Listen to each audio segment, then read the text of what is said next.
Fala galera, tudo beleza? Bom dia pra vocês, chegando agora para fazer o resumão dos times mineiros neste fim de semana, né?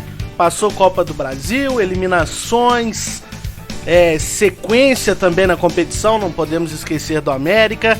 Tivemos um fim de semana recheado, mais precisamente um domingo recheado de mineiros nas competições nacionais. Seja o Cruzeiro às 4 da tarde ontem aqui no Mineirão pela Série B, passando pelo Atlético lá no Rio de Janeiro às 6 da tarde e encerrando os jogos mineiros com o América no Independência. Atlético e América, vamos lembrar, pela Série A do Campeonato Brasileiro.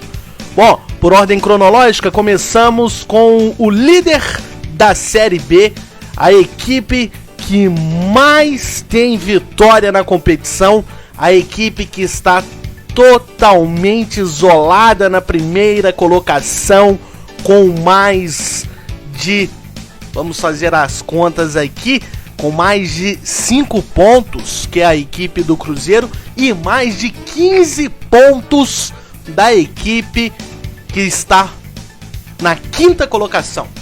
A primeira fora do G4, que dá acesso ao Campeonato Brasileiro. É isso aí. O Cruzeirão cabuloso. O Cruzeiro venceu ontem o Novo Horizontino por 2-1. E olha, como sempre, o VAR fazendo lenha nas competições. Falávamos há muito tempo, esse VAR ou ele vai ajudar muito ou ele vai complicar ainda mais a vida da arbitragem. E infelizmente no Brasil complica mais do que ajuda. Até porque esse espelho a gente vê na Copa do Mundo, né? Não teremos um árbitro de vídeo sequer brasileiro. Bom, o que aconteceu? O Cruzeiro foi campeão simbólico do primeiro turno, fez valer a força de casa, com mais de 40 mil torcedores dentro do Gigante da Pampulha, abriu o placar em cima do Novo Horizontino, depois cedeu o empate, mas conseguiu a virada. Com esse resultado, o Cruzeiro manteve o aproveitamento de 100% como mandante, ou seja, de 9 jogos que disputou aqui dentro do Mineirão, não empatou sequer um, venceu todos os 9.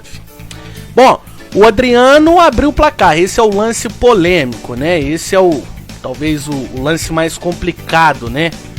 O que acontece? O Adriano, ele cabeceou para as redes no primeiro tempo. Só que, segundo os comentaristas, houve um equívoco na validação do jogo, porque o lance foi considerado legal pelo árbitro de vídeo, mas dizem que a polêmica foi na hora do cabeceio, o jogador do Cruzeiro estava em impedimento. Depois disso, o Novo Horizontino não se abateu não, viu? Conseguiu empatar, conseguiu um belo gol também, mas acabou perdendo aí mais um jogo a equipe do Novo Horizontino. O Cruzeiro venceu, como eu já disse, chegou a 41 pontos. Nos últimos 5 jogos dentro do Brasileirão, o Cruzeiro tem 3 vitórias, um empate e uma derrota. E contou aí com o deslize do Vasco também na rodada, né, que perdeu para o Sampaio Correia, e isso ajudou o Cruzeiro a alavancar mais. Para você ter uma ideia, o Cruzeiro tem 41 pontos contra 34 do Vasco. Bom, campeão simbólico do primeiro turno, um dos únicos times aí, tá, entre os melhores times que já fez um primeiro turno tão bom dentro do Brasileirão Série B. O Cruzeiro ainda precisa aí de mais 20 a 23 pontos para subir na tabela, né, para ter o acesso àquele número mágico de 62 pontos, podemos dizer assim. Tá quase Cruzeiro, mas mantenha a constância e não vacile igual tem vacilado nos últimos jogos. O Cruzeiro era mais unânime, mais linear. Hoje já não é tão bem assim.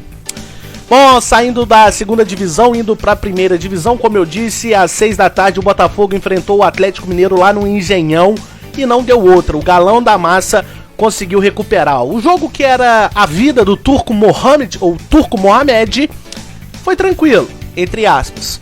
O Atlético conseguiu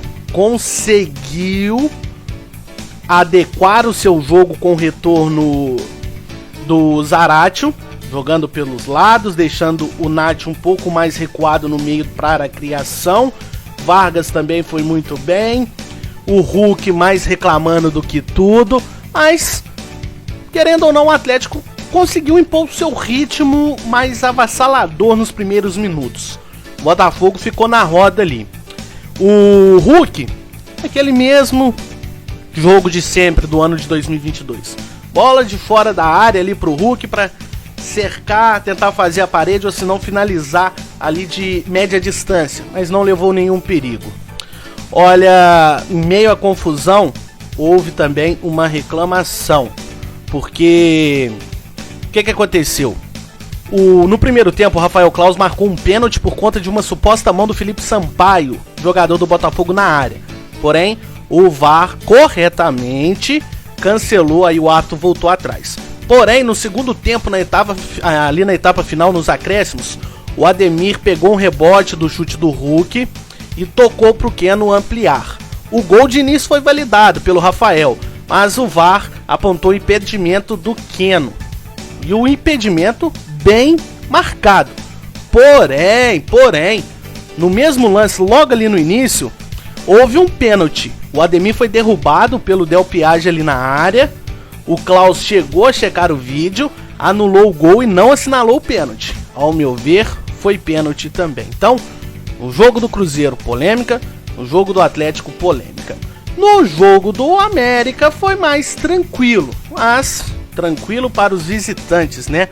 O Bragantino resolveu tudo no primeiro tempo, totalmente frequente, e logo ali aos 40 minutos da primeira etapa já tinha feito 3-0 no placar. O Alejandro jogando muito bem, marcando 2 gols contra a equipe do América. E o América volta e continua a viver aquele inferno astral dentro do Campeonato Brasileiro da Série A. O que acontece com a equipe do América? Muito inconstante, né? Bom, classificação do Campeonato Brasileiro, o Atlético é líder até o momento com 31 pontos. Palmeiras segundo colocado com 30, Corinthians 29 pontos, os mesmos de Inter. Fazem ali o terceiro e o quarto colocado. O América segue ali o primeiro time dentro da zona de rebaixamento com 18 pontos na 17ª colocação, tá bom? A gente volta aí a falar no decorrer dos dias sobre a continuidade do Campeonato Brasileiro e outras competições.